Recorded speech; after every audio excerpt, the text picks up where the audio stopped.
Ito na yata ang pinakamaywagang isla na aming napuntahan.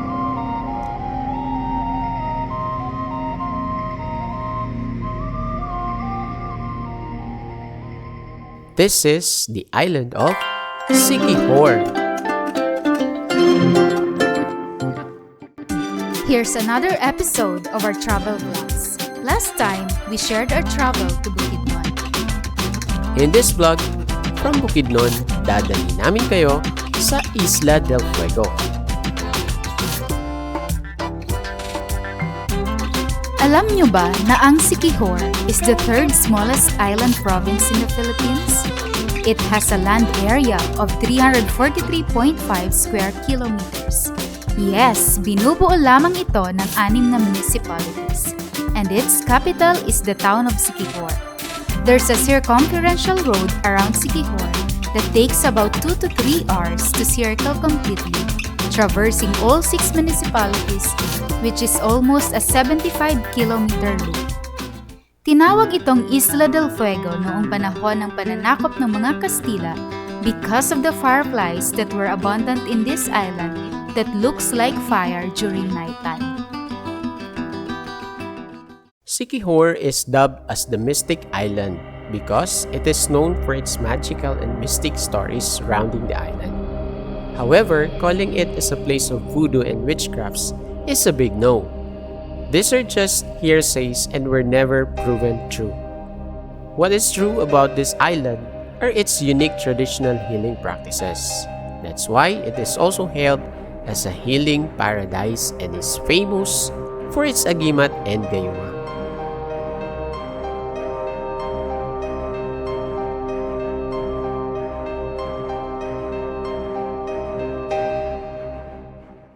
Let's start the story. We left Manolo Fortich, Bukidnon at 6:19 in the morning. Alright, it's 6:19. Dito kami sa Dahilayan. This is Leonidas Travelers Inn. Papunta na kami diretso ngayon ng Lapitan. Sakay na kami. Tawid to Dumaguete. And headed to Dapitan City via Cagayan de Oro City, down to Lanao del Norte, and went up again to Dipolog City. Finally, we have reached the port of Dapitan City by 4 p.m. We boarded the ferry bound to Dumaguete City at 5 p.m. and departed around 6 p.m. We reached Dumaguete City around 11 p.m. We stayed overnight in Dumaguete kasi dito kami sasakay ng ferry papuntang Siquijor the next day. Good morning! We are now here in the port of Dumaguete City. We joined the 8 a.m. ferry trip to Siquijor with our motorcycle. Our ferry tickets were worth 1,000 pesos. Kano binira mo? 1,000 with passenger ferry 800 for the motorcycle and driver, and 200 for the passenger for an air-conditioned accommodation via Allison Shipping Lines. 2 oras lang ang biyahe mula Dumaguete ng Siquijor. It was our first visit to Siquijor, kaya we were really excited to get to the island. It's 10 in the morning and we're here in Siquijor. Wow! We were amazed by the seawater at the port kasi napakalinaw ng tubig. Aakalain mong resort sa ganda ng dagat. Sa ganda ng place, we decided to stay for 2 days because we will loop the island. So we're here sa Siquijor. For our Siquijor loop, the starting point was the triangular landmark located in Siquijor. After taking our landmark photo, we set off to look for a hotel. We just stayed along the province's circumferential road. We passed by Diamond de Siquijor, so we inquired for room availability. Fortunately, there was a room available for us. It's an air-conditioned room located at the beachfront, and we could check in earlier than usual with no additional charge. This guest house has its own resto, so we took our lunch while they are preparing our room. The owner and staffs were really kind and accommodating. They offered us lutong bahay meals like sinigang and their homemade beef tapa, and meron pang free na hinog na langka for dessert. After our lunch, we resumed our counterclockwise tour around the island. Next to Siquijor is the municipality of San Juan. Indeed, this town has most of the guest houses, resorts, bar and restaurants, and souvenir shops where we bought some Voodoo doll keychains. Ito yung municipal hall ng San Juan. The town of San Juan has a public pool in its park. They call it Kapilay Spring Water Park, just in front of the municipal hall. We dropped by the park to take some photos and watch these boys plunging into the pool.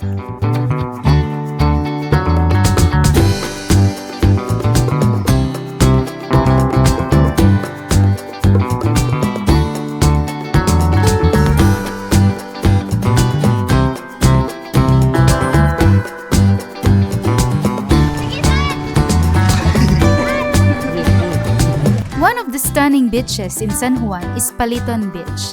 It asks no entrance fee, just environmental fee at 20 pesos per box. Good afternoon po. 40. Bali 40 pesos. Bicol po. Albay, Bicol po. Paliton Beach offers a picturesque stretch of white sand shore and crystal clear water. It has also some rock formations with mangroves and palm trees by the shore. It is where you can find Siquijor's human drones that offer service of capturing a video footage of you swinging by the shore. Their service charge is at 50 pesos only.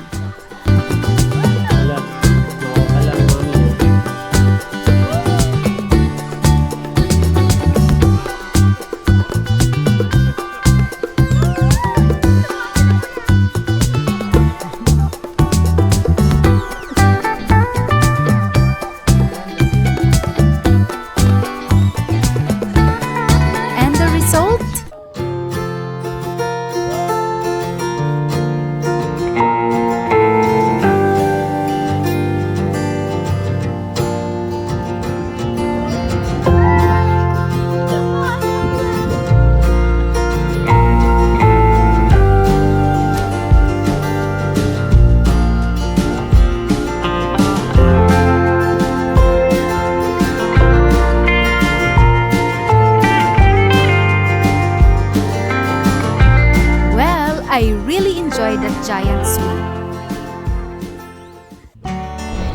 After San Juan, we drove to the next town, the municipality of Lassi. Siquijor. A place to visit in Lassi is the old enchanted balete tree. There are also souvenir shops here where you can choose a variety of Siquijor's crafts and products. One interesting attraction under the balete tree is the fish spa, where you can sit by the pool and dip your feet into the water and let those fishes do their job.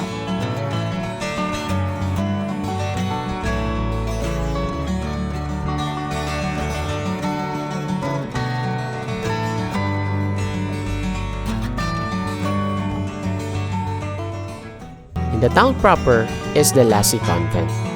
This convent is considered as a historical and heritage site which was built in 1884. Our next stop was the Cambugahay Falls, that's still in Lassi. The entrance fee is at 50 pesos. Here, we tried bamboo rafting at 100 pesos. For a more thrilling adventure, they also offer rope swinging then diving into the deep falls basin for 50 pesos. Anli talo na yun. Going back and forth to the falls through the steep concrete stairways was the challenging part of our visit. Before we left Cambugahay, we also tried the charcoal ice cream sold by a stall near the entrance at 30 pesos per cone. Mangustin. Yan yung hinahanap natin sa Davao din. Dito natin natagpuan sa Siquijor. May charcoal talaga siya? Opo, activated chart. Okay, activated. Good. This is ano? Charcoal ice cream. Anong lasa? Not too sweet but creamy. Ang ganda! It was already late in the afternoon when we reached the next town, Maria Siquijor.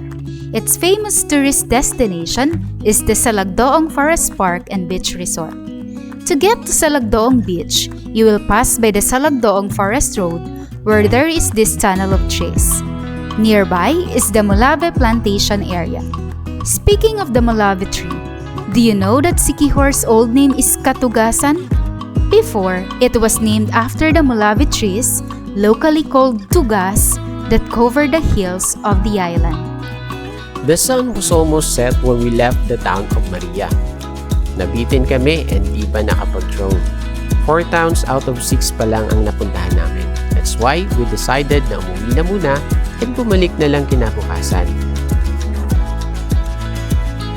The following day, we went back to the town of Maria. We headed directly to Salagdoong Beach. The entrance fee is at 50 pesos plus 20 pesos for our motorcycles parking fee. For me, it is the most stunning white sand beach in Siquijor. It has this rock formation which served as the platform for some cottages where you can catch a scenic ocean view, and it has also a diving platform where you can jump or dive into the ocean from above.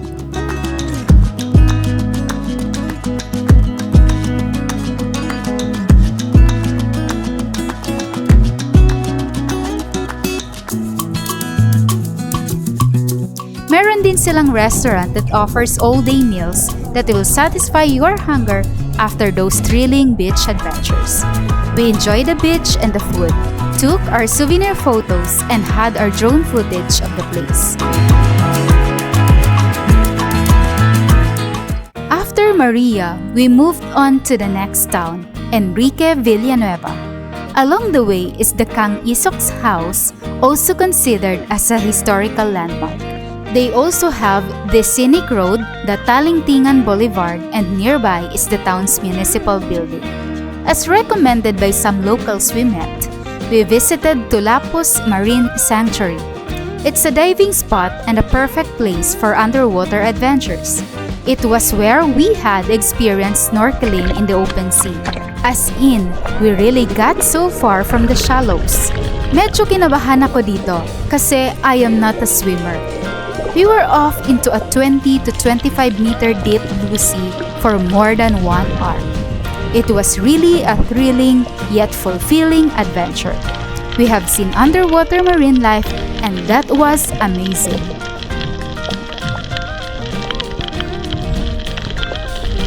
We were almost done with our loop. It's time to visit one last town, the municipality of Larena. This is the town of Larena. Larena has both seaport and airport. It has also those equally stunning beach resorts. Here, we visited Aquamarine Beach Camp Resort, where we grabbed some snacks.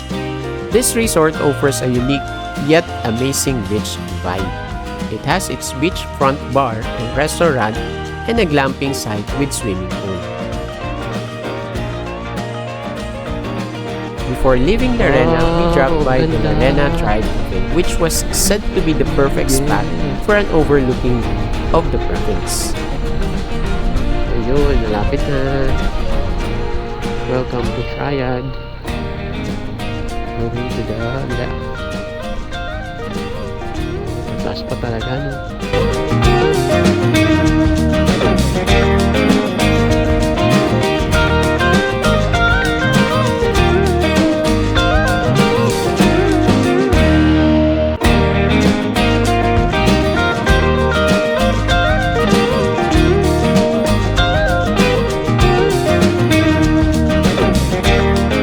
To officially end our Siquijor loop, we took a photo by the triangular landmark in the town of Siquijor, which was also our starting point.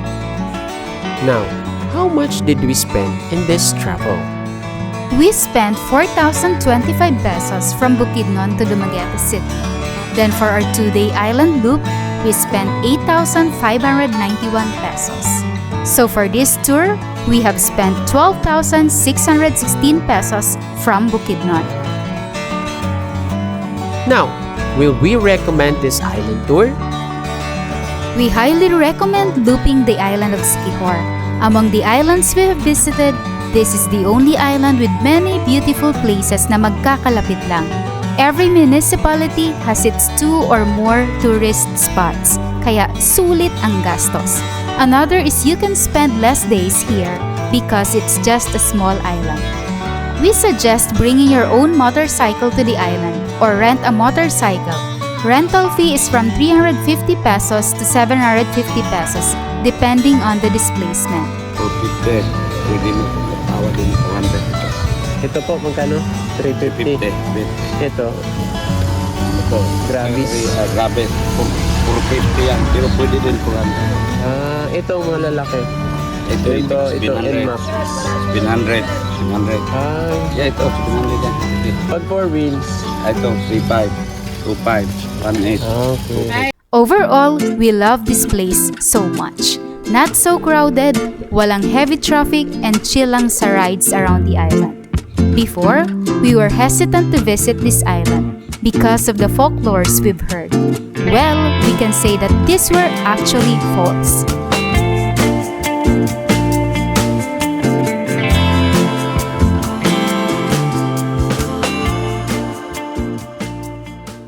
Every place is special. Every place has its own story. We can say that it's true unless we experience it.